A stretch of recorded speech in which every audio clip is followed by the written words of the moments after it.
अच्छा, तो last class में हमने बच्चों हमने लास्ट क्लास में डिस्कस किया था। जिस टॉपिक को हमने एंड किया था वो था रेशो और प्रोपोर्शन को हमने कंपाइल कर लिया था। उसके अंदर हमने देख लिया था कि रेशो क्या चीज़ होती है, उस रेशो के टाइप्स देख लिए थे। फिर रेशोज के हमने देख लिए थे कि उसके क्या लॉज होते हैं, क्या रूल्स होते हैं कुछ। ये आवाज़ आ रही है ना आप लोगों को?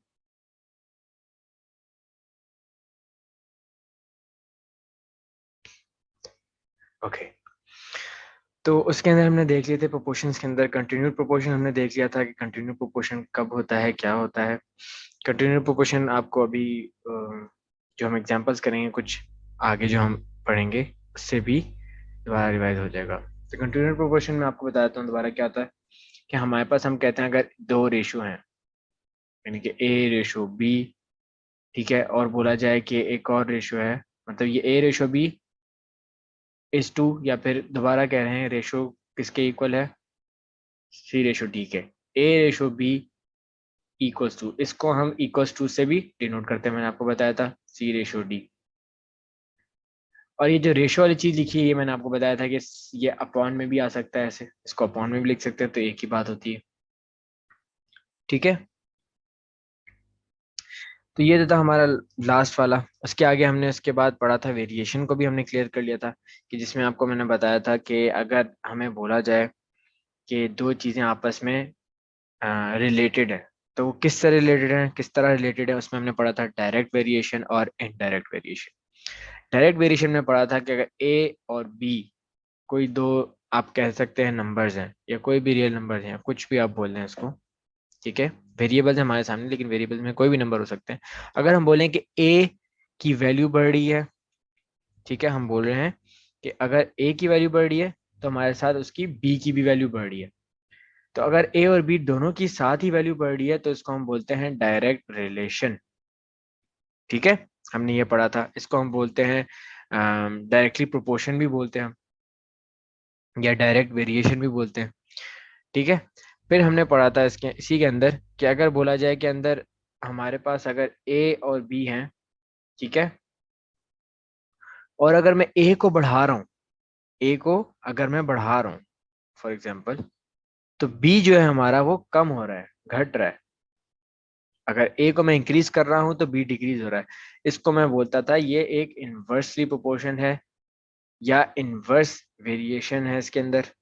ठीक है, ये मैंने आपको डिस्कस किया था। इन्वर्स को मैंने आपको बताया था कि आपने सिर्फ क्या करना है, वन अपॉन करके बी को लिख देना है। अगर एक चीज को बढ़ाने से दूसरी चीज कम हो रही है तो हमने क्या किया, एक को तो ऊपर लिख दिया, ठीक है, तो दूसरी चीज हमने नीचे लिख दी, क्योंकि वो इन्वर्सली प्रोपोर्शन है। अगर आप देखें इसको आप बढ़ाएंगे तो इसको ये डायरेक्टली कम होना शुरू हो जाएगा।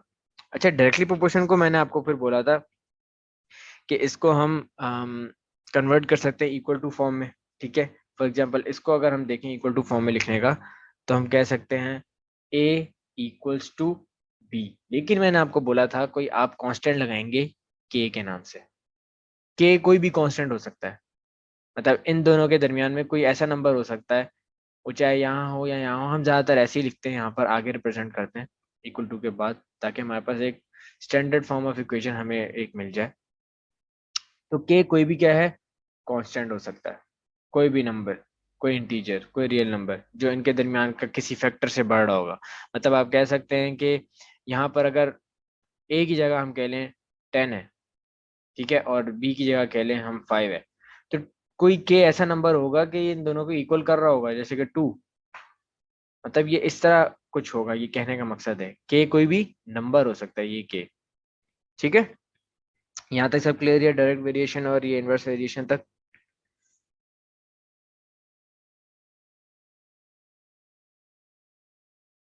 Okay, very good. इसके बाद मैंने आपको बोला था कि एक्सरसाइज 3.1 आप लोगों ने करनी, इंशाल्लाह आपने कर ली होगी, काफी टाइम था आप लोगों के पास। आज हम जिस टॉपिक को छेड़ रहे हैं वो है के मेथड और थ्योरम्स इन प्रोपोर्शन के। ठीक है, पहले तो मैं आपको के मेथड समझा देता हूँ, उसके अंदर हम के का इस्तेमाल करते हैं। ठीक है, फॉर एग्जाम्पल हमारे पास अगर गिवन हो कि हमें बताया हुआ है कि ए रेशो बी और सी रेशो डी आपस में रिलेटेड है। ठीक है, इसको हम मैंने आपको बताया था कि ए ओवर बी करके भी लिख सकते हैं, और ये इक्वल्स टू हो जाएगा और ये सी ओवर डी हो जाएगा। ठीक है। तो अगर कोई चीज ऐसे गिवन है, उसको इस पूरे को मतलब ये जो दो रेशियोज थे, इसको मैं बोल दूं कि ये इक्वल टू के है, तो ये हो जाएगा के मेथड। ठीक है, यहां तक तो चीज बहुत आसान थी। अब फॉर एग्जांपल हमें बोला जाता है कि ए रेशो बी रेशो में है सी रेशो डी और ई रेशो एफ।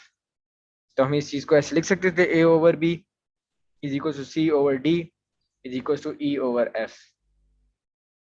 इस चीज को, इस पूरी चीज को मैं इक्वल टू के कर दूं, तो क्या हो जाएगा, ये के मेथड। ठीक है, अब ये मेथड क्या है इसको हम आगे डिस्कस करेंगे थोड़ा बाद में।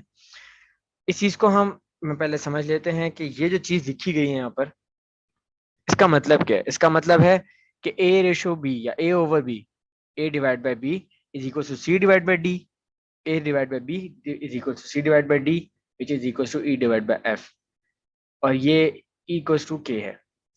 अब क्या मैं ये लिख सकता हूँ कि A divide by B is equal to K, या C divide by D is equal to K, या फिर E divide by F is equal to K. इसमें कोई शक तो नहीं है ना? क्यों? क्योंकि मैं बोल रहा हूँ कि ये इसके इक्वल है और ये इसके इक्वल है और ये इसके इक्वल है, तो ये क्या डायरेक्टली इसके इक्वल नहीं हो सकता, ये डायरेक्टली इसके इक्वल नहीं हो सकता? बात तो वही है। ये मेथड इसलिए यूज किया जाता है बेटा, क्वेश्चन ये है कि sir why we are using this के मेथड। ओके, ये मेथड इसलिए यूज किया जाता है क्योंकि हम जब प्रोपोर्शंस होते हैं काफी बड़े उस पे, तो हम ये एक लगाते हैं, प्रोपोर्शन थ्योरम लगाते हैं।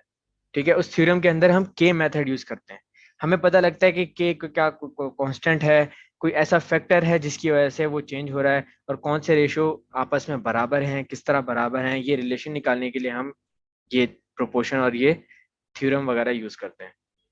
तो के मेथड का इस्तेमाल वहां पर है उस थ्योरम के अंदर, जो हम आगे पढ़ेंगे इंशाल्लाह अगली क्लास में, क्योंकि आज की क्लास में वो थ्योरम नहीं डिस्कस हो सकेगा।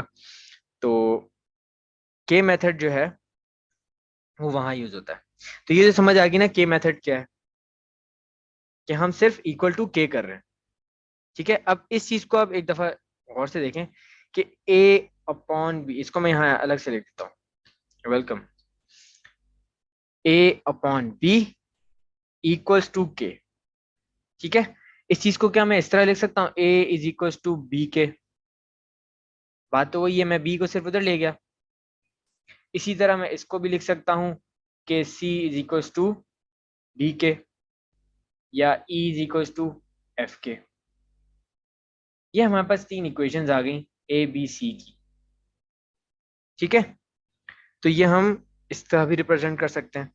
यहां तक थी बात के थ्योरम की। इसके आगे जो बात है वो है के मेथड की, सॉरी, आगे जो है उसकी थ्योरम की बात होगी, जिसमें हम पढ़ेंगे ये वाला मेथड, कि हमारे पास, इस चीज को सिर्फ एक दफा नोट कर लें कि हम उसमें करेंगे क्या। हम बोलेंगे कि हमारे पास जो ए अपॉन बी है, या सी ओवर डी है, या ई ओवर एफ है, ये इक्वल हो जाएगा किसके, A plus C plus E upon B plus D plus F and plus so on, जो भी इसके आगे चीजें होंगी।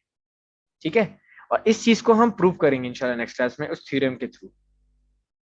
ठीक है, तो ये जो चीज है, ये मैं बता देता हूँ हम किस तरह प्रूफ करेंगे। उसका एक फॉर्मूला होता है, उसका एक हमारा थ्योरम के अंदर कहा जाता है, एक मेथड है इसके अंदर हम कहते हैं कि एल ए, ये मैं बताऊंगा कल क्या चीज़ है ये। ठीक है, plus M C plus N E is all divided by L B plus M D plus N F. ये मैं कल बताऊंगा कि एन क्या है, ये ई क्या है, ये तो अभी आपको पता लग गया होगा, ई और एफ क्या है इसमें। ये एल एम एन, ये कल बताऊंगा ये क्या चीज़ है, और ये थ्योरम किस तरह वर्क करता है इंशाल्लाह कल हम इसको डिस्कस करेंगे। आज की क्लास हम यहीं तक रखते हैं। कोई बच्चे, कोई भी आपके पास क्वेश्चन होता है ना, तो आप मुझे व्हाट्सएप कर दिया करें। आप क्लास में असल में हम ज़्यादा से ज़्यादा टाइम लेक्चर्स के अंदर गुजारना चाहते हैं, और लेक्चर से रिलेटेड जितनी बात होती है उससे हम बात करना चाहते हैं, तो वो ज़्यादा बेहतर होगी। तो जो क्वेश्चंस होते हैं आप मुझे व्हाट्सएप कर दिया करें, मैं उस वक्त आपको सॉल्व करके भेज दिया करूंगा किसी क्वेश्चन में अगर आप अटक रहे हो। ठीक है, तो आज की क्लास के इतना ही बच्चे। थैंक यू, अल्लाह हाफिज़।